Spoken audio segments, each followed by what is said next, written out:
नमस्ते। चलिए, आज एक ऐसी मेडिकल मिस्ट्री की बात करते हैं जो जितनी अजीब है उतनी ही फैसिनेटिंग भी। सोचिए, एक ऐसी कंडीशन जो किसी के दिल के अंदर ही छिपी हो और जिसके सुराग किसी डिटेक्टिव नॉवल से कम नहीं है। जरा सोचिए, क्या हो अगर किसी के दिल में एक ट्यूमर हो और वो एक रैकिंग बॉल, मतलब एक तोड़ने वाले गोले की तरह बर्ताव करने लगे। सुनने में थोड़ा अजीब लग सकता है ना? पर ये एक असली मेडिकल कंडीशन के पीछे का एकदम सटीक मैकेनिज्म है। तो ये पूरी कहानी, ये मिस्ट्री आखिर शुरू कहाँ से होती है? चलिए, सबसे पहले सुराग पर नजर डालते हैं, वो अजीबोगरीब लक्षण जो एक मरीज में दिख सकते हैं। जरा सोचिए, एक डॉक्टर मरीज को देख रहा है और उन्हें कुछ बहुत ही अजीब चीजें मिलती हैं। पहली बात, दिल से एक अजीब, लगभग यकीन ना हो ऐसी प्लॉप की आवाज आ रही है। फिर मरीज को जब वो सीधा बैठता है तो सांस लेने में दिक्कत होती है।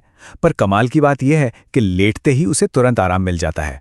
थोड़ा सा भी काम करने पर सांस फूल जाती है और ये सारी चीजें अक्सर नौजवान महिलाओं में देखने को मिलती हैं। ये जो अजीब सा लक्षण है ना, कि बैठने पर सांस फूले और लेटने पर ठीक हो जाए, इसका एक मेडिकल नाम भी है, प्लैटिपनिया। मतलब सीधा साधा है, सीधे रहने पर सांस में तकलीफ जो लेटने पर गायब हो जाए। और ये इस पहेली को सुलझाने का एक बहुत ही बड़ा, बहुत ही जरूरी सुराग है। अब इस अजीब लक्षण के पीछे की जो फिजिक्स है वो हैरान करने वाली है, पर उतनी ही सिंपल भी। जब मरीज बैठता है तो ग्रेविटी, गुरुत्वाकर्षण, उस ट्यूमर को नीचे खींचता है। इससे क्या होता है? खून का रास्ता ब्लॉक हो जाता है और सांस फूलने लगती है। लेकिन जैसे ही मरीज लेटता है, ग्रेविटी उसी ट्यूमर को रास्ते से हटा देती है। ब्लड फ्लो वापस नॉर्मल हो जाता है और फौरन राहत मिल जाती है ना कमाल?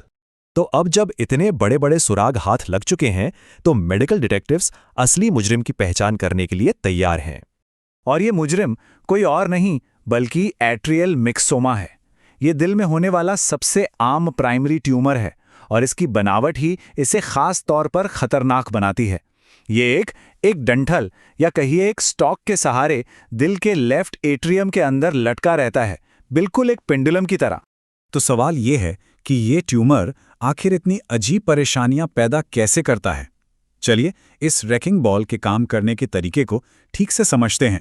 वो जो अजीब सी प्लॉप की आवाज थी ना, वो कैसे बनती है? देखिए, सबसे पहले खून लेफ्ट एट्रियम में आता है, फिर खून का ये फ्लो ट्यूमर को धक्का देता है।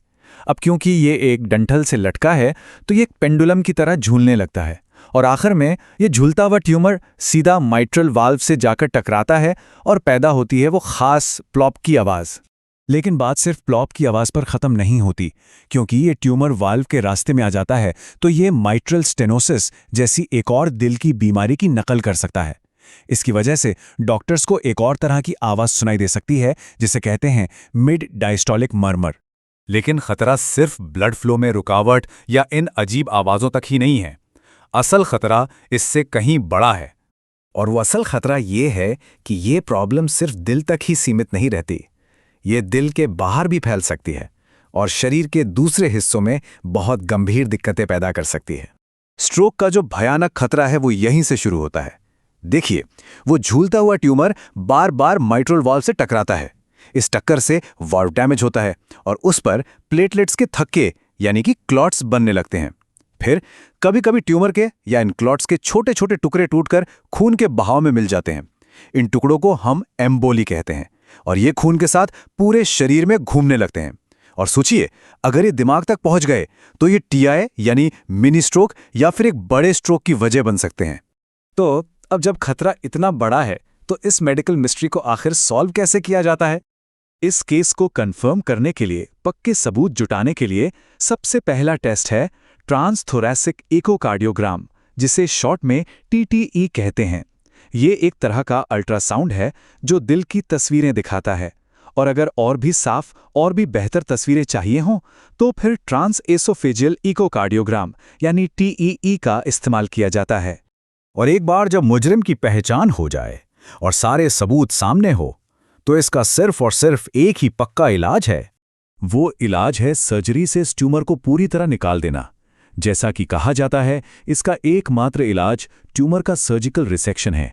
मतलब साफ है, इसे हटाने से न सिर्फ खून का रास्ता खुलता है, बल्कि स्ट्रोक जैसे जानलेवा खतरों से भी हमेशा के लिए छुटकारा मिल जाता है।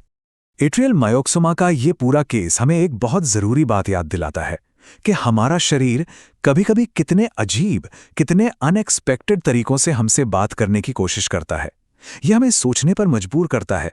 शरीर के और न जाने कितने राज हैं जो हमारी आंखों या कानों के ठीक सामने छुपे हैं और बस इस इंतजार में हैं कि हम उन्हें समझ पाएं।